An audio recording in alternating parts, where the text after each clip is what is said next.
열왕기하 9장 1절에서 13절 말씀. 선지자 엘리사가 선지자 제자 중 하나를 불러 이르되 너는 허리를 동이고 이 기름병을 손에 가지고 길르앗 라못으로 가라. 지금 선지자 엘리사가 북이스라엘 아모리 왕조를 이제 종지부를 찍으려고 합니다. 그러니까 아모리 왕조 오므리 왕조를 종지부를 찍으려고 하는데 그게 이제 요람이 죽음으로써 오므리 왕조가 이제 끝나게 되는데 그 뒤에 요람의 부하 예후를 통해서 이제 반역을 일으키게 해서 오므리 왕조가 끝나게 됩니다. 그 이야기를 하고 있는데 이 선지자 엘리사가 그 하나님의 뜻에 따라서 예후에게 기름 붓는 장면이 오늘 고스란히 나오고 있습니다. 그리고 이제 기름 붓고 나서 이제 왕으로 이제 추대되는 모습을 보고 있습니다. 물론 이제 그 멸하는 장면들은 이제 내일부터 묵상하게 되겠지만 오늘 이 말씀 속에는 엘리사가 기름을 준비해서 청년에게 이 게하시는 문둥병이 걸려가지고 왕의 측근에서 뭐 이렇게 어드바이스 해주러 갔는지 그래서 다른 청년인지 모르지만 그 제자 게하시는 아닐 수도 있습니다. 이름 그 중에 제자 중에 하나를 불러가지고 이게 그 이제 기름을 부을 만한 종이 아닌 그런 사람이었던 게 분명한 것 같아요. 그래서 이제 예후에게 보냅니다. 기름을 준비하고 예후는 지금 어디 가 있습니까? 길르앗 라못에서 누구하고 싸우고 있어요? 하사엘과 하사엘과 싸우고 있죠. 저 요람은 지금 어디 있어요? 요람은 하사엘과 싸우다가 화살에 맞아가지고 유탄에 맞아가지고 그냥 이제 어디에 있어요? 저기 이스라엘에 있는 거죠. 이스라엘. 그 사마리아에는 있지 못하고 이스라엘 가까운 데서 이제 치료를 받고 있는 거예요. 그 거리는 사마리아하고 이스라엘하고 비슷한데 저기 길르앗 라못 전장에서 보면 비슷한데 어떻게 이제 이스라엘이 조금 더 북쪽에 있어서 좀 휴양하기가 좋았던 것 같아요. 그래서 거기서 이제 치료를 받고 있는데 선지자 엘리사가 사마리아에서 보냅니다. 사마리아에서 제자를 이제 가서 기름 붓고 와라라고 이제 얘기를 하고 있습니다. 그러면 이제 제1 이제 국방부 장관일 수도 있고 제1 이제 장관이죠. 누가요? 예후가. 예후가.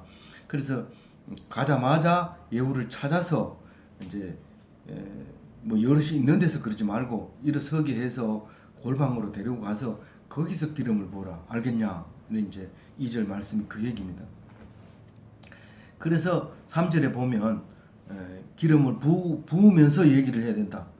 부으면서 이렇게 우리가 세례 줄 때 물에다가 물을 이제 머리에 얹고 얘기를 합니다. 이게 기름을 부으면서 뭐라고 얘기하냐면은 3절에 여호와의 말씀이 내가 내게 기름을 부어 이스라엘 왕으로 삼노라 하셨느니라 하고 문을 열고 도망하되 지체하지 말지니라. 왜 도망해야 돼요? 그게 비밀이 새나갈 수도 있고 비밀을 알게 되면 목숨이 위험할 수 있습니다. 마치 다윗을 기름 부을 때 사울 왕 시대 왕으로 다윗 왕의 기름을 부을 때도 절대 비밀로 하고 이제 지체 없이 마치 제사 지내러 가는 척하고 가가지고 기름을 붓고 이제 오게 되는 사무엘의 모습을 우리가 생각할 수 있겠습니다. 그래서 그 청년이 갑니까 안 갑니까? 4절에 갔다. 길르앗 라못으로 갔다. 그리고 가가지고 이제 길르앗 라못 전쟁 중에 막사로 간 겁니다. 그래서 예후에게 기름 붓는 장면이 5절부터 나오는데요. 청년이 이제 막사에 들어가서 예후를 딱 지목합니다. 지목하는 말이 장관이여 내가 당신에게 할 말이 있나이다. 이러니까 예후가 이렇게 사실은 뭐 장관이 하나만 있는 게 아니고 꽤 많이 있었던 것 같아요. 그러니 장관이라고 불러도 말하는 거죠. 또 실제로 딱 지목을 했는데도 얘가 나를 왜 부를까? 나 말입니까? 그렇게 이제 일어나는 거죠. 그래서 당신이다 이러고 이제 데리고 들어가서 집으로 들어갔다 6절에 얘기합니다. 예후를 데리고 집으로 들어갔다 이런데 이제 독방으로 들어간 거죠. 독방으로 들어가고 딱 아무도 못 따라오죠. 그러니까 그 머리 위에 기름을 부으면서 똑같은 말을 합니다. 이스라엘 하나님 여호와 말씀이 내가 내게 기름을 부어 여호와의 백성 이스라엘의 왕을 삼노니. 그리고 앞에 것은 얘기했지만 성경은 기록하지 않았는 그 얘기를 이 청년은 그대로 10절까지 얘기를 합니다. 너는 내 주 아합의 집을 치라. 내가 나의 종 선지자의 피와 여호와의 종의 피를 이세벨에게 갚아주리라. 그 선지자의 피를 갚아라, 여호와의 종의 피를 갚아라, 이세벨에게 갚아라. 이거는 열왕기 상에 나온 얘기를 다 지금 하고 있는 거죠. 이세벨이 여호와의 선지자들을 완전히 멸하려고 할 때 오바다 이야기도 나옵니다. 오바다가 선지자를 100명씩 가지고 50명씩 굴 속에 갇혀서 이제 숨겨가지고 이제 떡과 물을 먹게 하는 장면도 나오고요. 또 그 이세벨이 나봇의 포도밭에 아합이 좋아하니까 나봇을 죽이고 그 포도밭을 상납하는 그 이세벨 자기 남편에게 돌려주는 그런 이야기를 이제 다 있었죠. 열왕기 상에. 근데 이제 열왕기 하에서는 그게 이제 정리되는 이야기가 나옵니다. 그리고 8절에 보면 아합에 속한 모든 자는 멸절하라 그렇게 얘기합니다. 거기 그러니까 그 아합의 종이라도 안 되고 아합은 종은 아니지만 자유롭게 하지만 거기에 계통에 속해 있는 모든 남자들을 다 죽여라. 9절 말씀은 여로보암 1대 왕조를 북이스라엘 1대 왕조가 망한 것처럼 그렇게 망하게 해줄 것이고 2대 왕 바아사의 집이 왕조가 망하는 것도 그렇게 망하게 할 것이다. 그래서 북이스라엘 왕조는 전부 반역의 왕조로 기록을 하고 있습니다. 우리가 역사 사관으로 보면은 그게 말이 됩니까? 남쪽은 아들이 이 역사를 이어가고 북은 반역이 이래서 왕조가 이어간다고 하면 말이 안 되지만 신앙으로 역사로 보게 되면 그것은 충분히 있는 일이고 이제 악한 길이라는 것을 보여주기 위한 악한 부분만 얘기합니다. 우리 아내가 얘기할 때 애들 보고 이래라 저래라 얘기했지만 일이 되는 결과를 보고 내가 이래라고 했지 않냐 이렇게 말한 것처럼 또 저렇게 하면 내가 또 그렇게 얘기했지 않냐 이렇게 말한 것처럼 우리가 좋은 일을 했을 때는 좋은 일이 생각나고 나쁜 일을 생각할 때는 나쁜 일이 일어나면 나쁜 일을 기억하게 되는 것처럼 북이스라엘의 결과는 결국은 남유다만 남기고 다 멸절하게 되는 역사적인 사실을 놓고 볼 때 북이스라엘은 반역의 역사고 남유다는 계보의 역사다. 그렇게 성경은 말하고 있습니다. 그래서 우리는 이 성경을 읽을 때 항상 이게 틀렸지 않느냐 이렇게 읽으면 안 됩니다.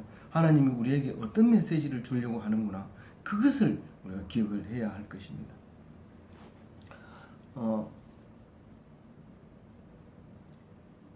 열왕기 상에 보면 여로보암의 집의 온 집을 쳐서 생명 있는 자를 한 사람도 남기지 아니했다.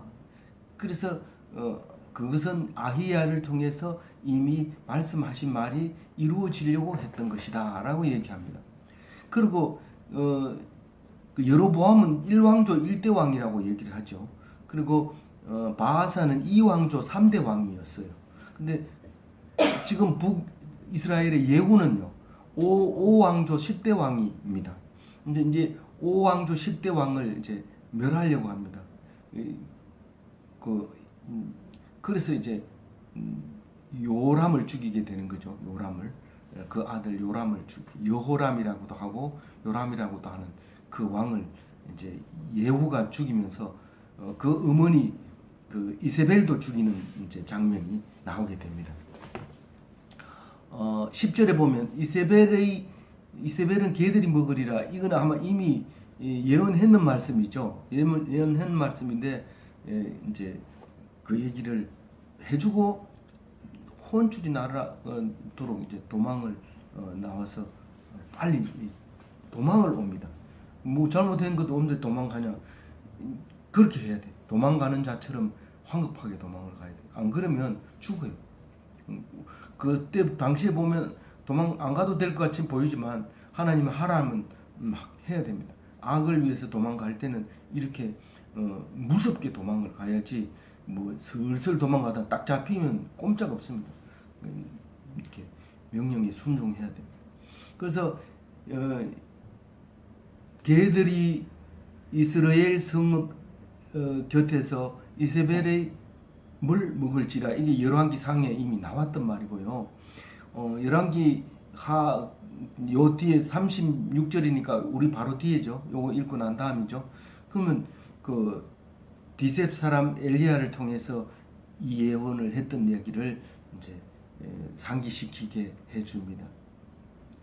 11절에 보면 예후가 나와서 그의 주인의 신복들에게 이르되 한 사람이 이러니 한 사람이 그에게 묻되 신복들이라고 하면 그의 주인의 신복들이 누구냐면 예후의 부하들이냐 아니면 그의 주인은 요람의 부하들이냐 이런 요압의 부하들일 가능성이 요람의 부하들일 가능성이 많죠. 그냥 동료들이죠.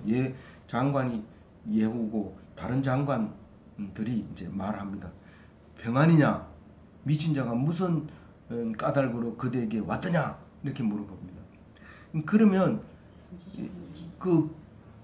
그대들이 그 사람과 그가 한 말을 알리라. 이 말은 예언적인 해석입니다. 이게 예언적으로 야 너들 그거 알게 될 거야. 너 알게 된다. 가만히 있어도 안다.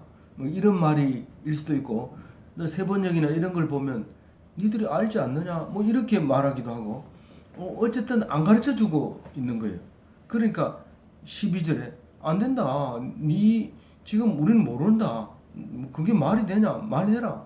그 얘기죠.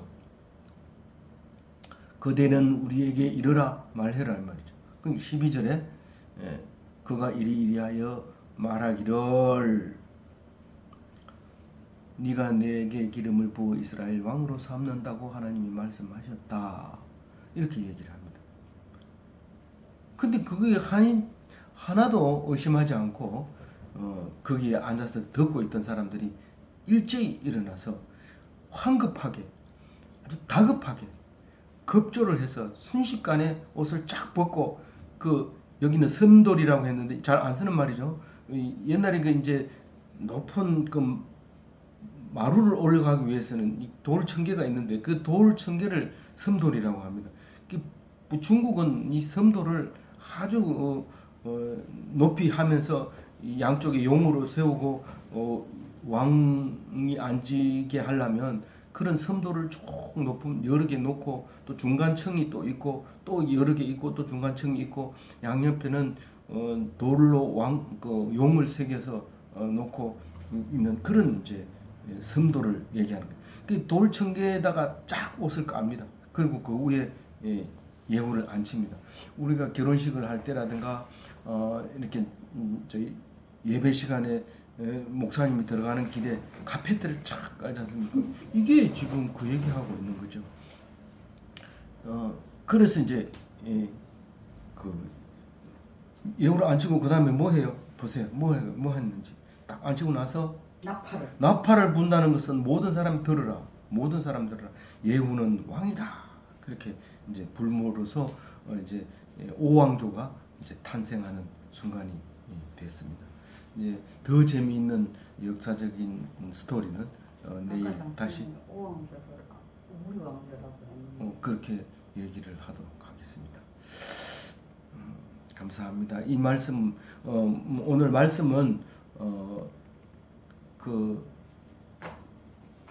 무엇을 묵상할까요? 4절에